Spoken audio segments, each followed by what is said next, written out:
says it's unmuted.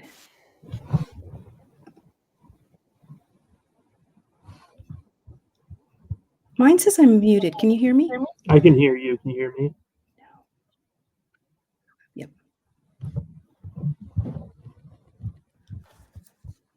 Oh, it mutes the backstage. Oh, That's okay. what's muted. Well, it says we are live. It's hard to here we go. There we are. Excellent. Thank you all. It's our understanding that it's taking a couple minutes for the session links to catch up. So we're sort of hedging here a little bit. We're going to wait a minute or so, and then we'll get started.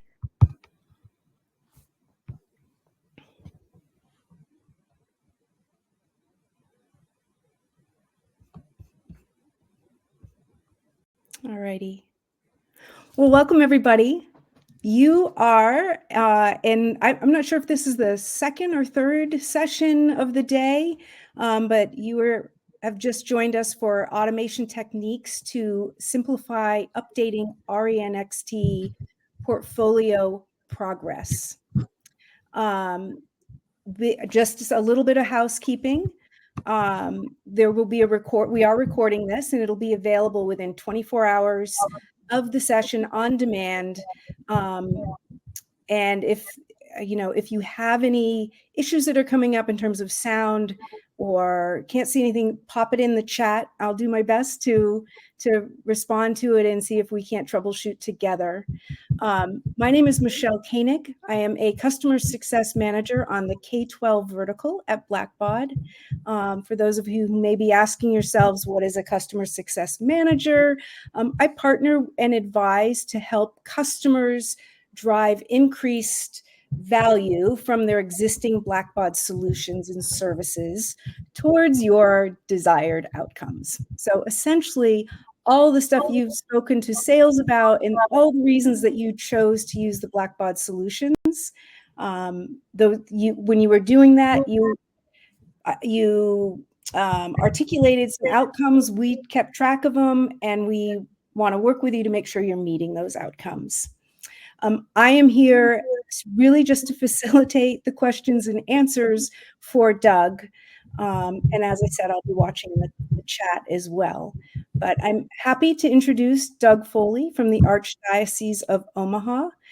He's been with the Archdiocese for over 10 years and a bit of a Pied Piper there in terms of wearing a lot of different hats.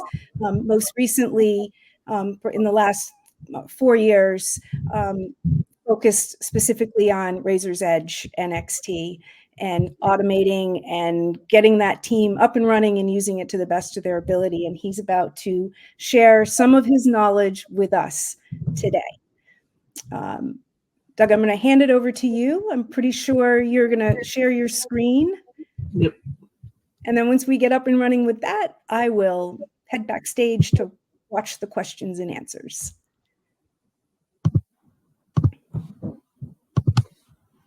All right. Can everyone see my screen? Yes, I hope so. Yes, before I get started, in the chat, I have posted the link to the forum topic for what I am talking about. When I had pitched it to Eric, he instantly said this would be a good idea for the Dev Days program. This is kind of based off of more of an annoyance that I had to deal with having many different people touching our database, and no matter how much work you did or how much work I did, training just didn't help. So this was what this Power Automate was more to help streamline various processes inside of our office. But obviously, if you guys want to download this and set it up, it should be fairly cut and paste with regards to what is needed to be done. It uses 4 Blackbaud lists. I'm going to pull that up right now from NXT. They are all opportunities lists. So the first one, and a lot of this is laid out inside of this post. I mentioned them exactly, but the first one looks at any ones that don't have a status, and it puts them to open. The next one looks at looks for pledges with proposals, and then pushes them over to pending. Pledges with just regular gifts, marking them to funded or closed, and then obviously any open profile or open proposals and looking for gifts themselves. And then obviously there's another piece to what is linked down here in the zip file that you can obviously download and import to your Power Automate that also looks for other items. I mean, if you're not familiar with proposals, they only require two fields, one being the name and the type. But obviously, when you import gifts or add gifts, you're always adding campaigns and funds. So the other part of it, you can obviously delete it if you don't need it, but it kind of goes through and says, if someone else adds a proposal, I'm forcing it to go into one of the desired categories that would match it with a gift. So long story short, and to much ado, here is the automation, and I'll zoom out so you can kind of get the scale of it. It's quite complex, but for the most part, it's a lot of the tasks are fairly repetitive. So on this side, which is the side that focuses the majority of the work with regards to proposals, it's all going to be focused on this left-hand side. So on the left, this far left one, it's going to look for any proposals that someone has marked closed or funded. And then once it's closed or funded, I mean, obviously, in my eyes as the database person, there's really no more activity that needs to be looked at. Obviously, if someone wants to access those, they can click and check the activate button. I know historically in our office, once stuff got closed or funded, it never became inactive. So this was kind of just a piece that does a lot of general housekeeping. The next one, this one right here, is looking at any ones on proposals that don't have a status, and if so, making them open. So what it does is it updates them one by one. The next one is the pending or pledges section, where it's going to look at any open opportunities and then look at the constituents, see if there's a gift that matches their campaign. And if it is a pledge, it moves it to pending. If there isn't a pledge and it doesn't match that campaign, it's going to leave it as an open status. And then the last one is it's going to look at anyone that has pending or anyone that has a gift that that's sitting out there, and it's going to close the gift or fund the gift based off any dollar amount.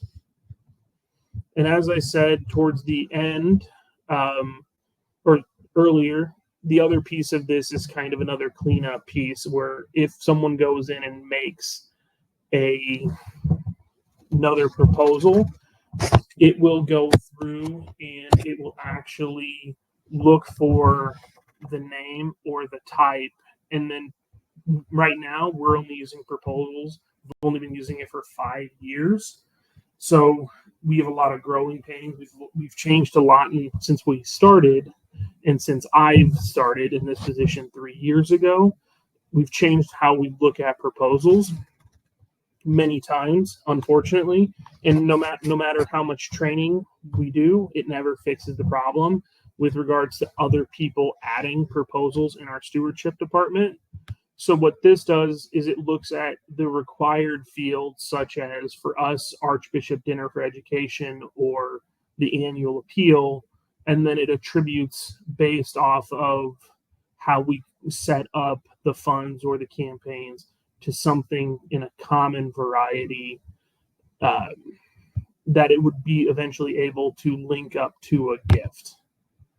And it uses dynamic variables that are set up here, such as 2024 would be the year for, or 24, because for our dinner we use Archbishop Dinner 24 for as an acronym.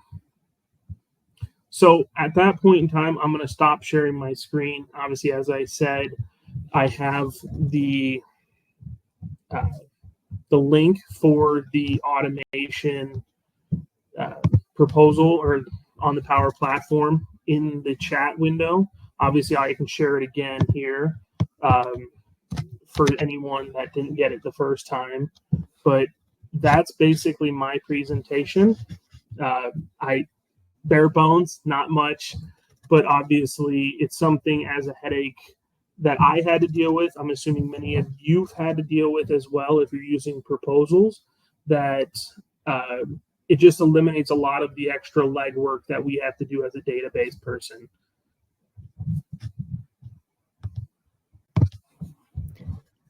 Doug, can you pop that URL back into the chat? Yep. Thanks. And then, thanks. Anybody have questions? We've got Doug here. You can ask him anything. Well, within reason. And I'm sure you can get, I mean, right now, this was just cleaning up a headache that I had to deal with. I mean, it's not, there's more stuff you can do with proposals that I'm not touching, but there's definitely a lot of the things that we would have to deal with on a daily basis. This cleans up a lot of those facets.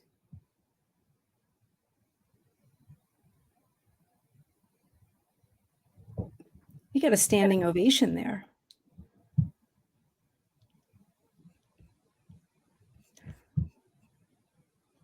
Well, we have a survey I'm going to launch. And if there are just 4 questions on it, if you take a moment and answer it, that would be wonderful. Let me go. I think we have a couple. I think Bruce asked what other things I've automated.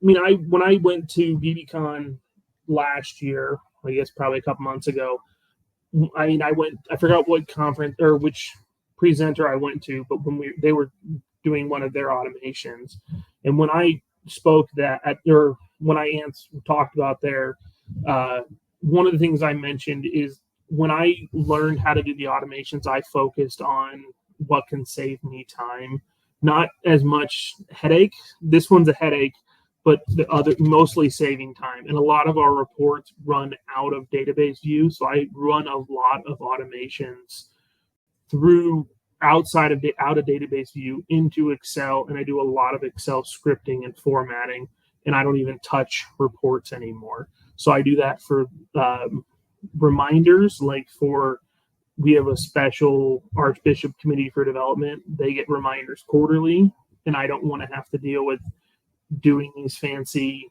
reminders every single quarter. So that's 100% automated. It drops in my email. All I have to do is print it.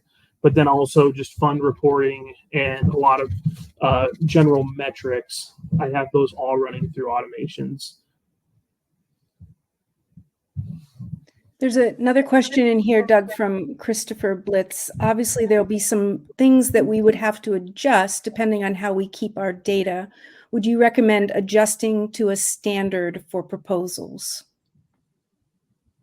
No, I for the most part, you can manipulate it how you want to. We have a very basic set for proposals. We have 5 types, and then those 5 types can hit one. They don't hit one of 5 campaigns. Some of the campaigns change, but they're set for a year. So that's why I said annual appeal 2024 or Archbishop Dinner 2024. When we switch the years or switch the campaigns or switch the proposals, someone could go in and pay last year's proposal. As long as it's still open, the gift will automatically go in and find that proposal because it's tied to that specific year. And there's some interest in how you learned to build your flows. Did you start from scratch, or did you have some templates that you were using? I started all from scratch. I usually start with something. I start with an annoyance, and I try to see if there's something I can do coming off of Blackbaud to fix my issue. So as I said, I inherited this database. It's been around 20 years before I started, and my predecessor wasn't very tech savvy, and he would bring everything out of Blackbaud to an Access database to manipulate it. And I'm trying to get around the point of actually having to touch extra buttons if I don't have to. So what I usually look at is, hey, this is one pain point. And so I look at how to fix that one pain point. And if I can, using an automate, I can, or I will.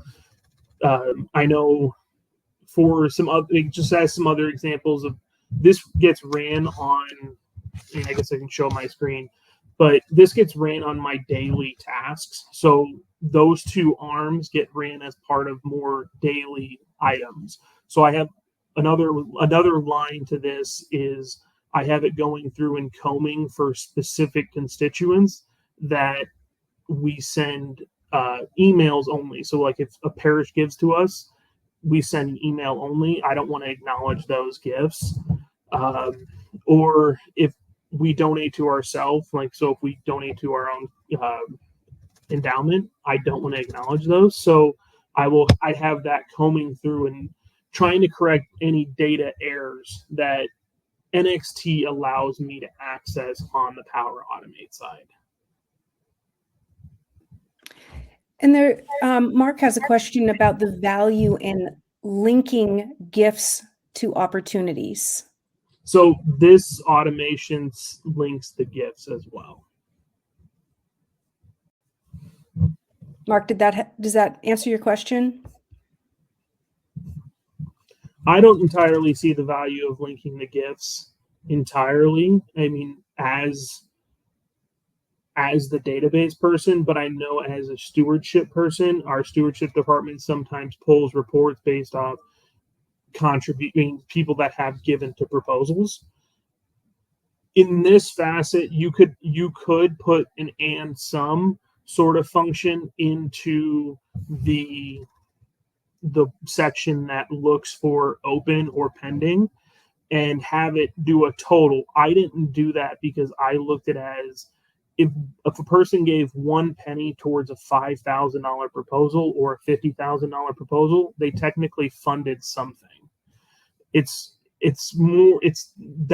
might be a location by location basis to have an and some function inside of that end of that arm of the proposal.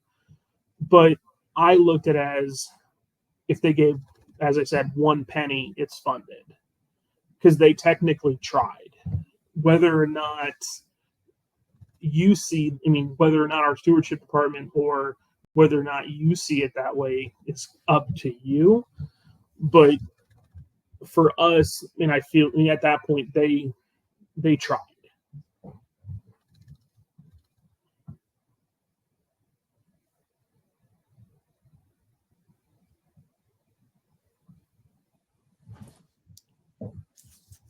All right.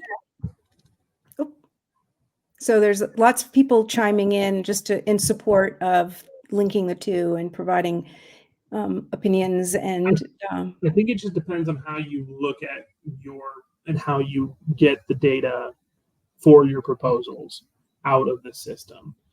So this will say, hey, they funded X amount of dollars at this date. And then obviously it does set the link to the gift.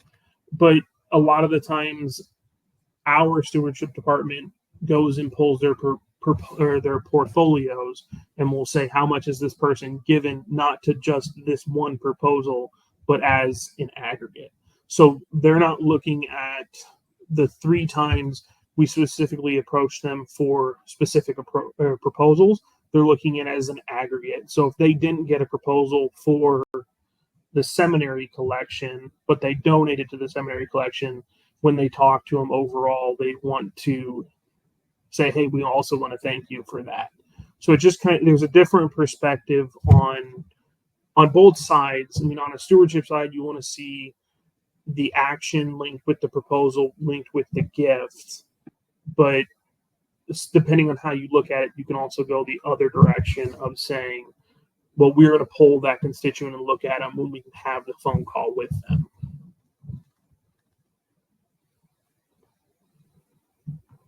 All right. Well, I'm going to launch the survey, and we'll leave it there. Let me go ahead and do it. Here we go. Are you all seeing the survey?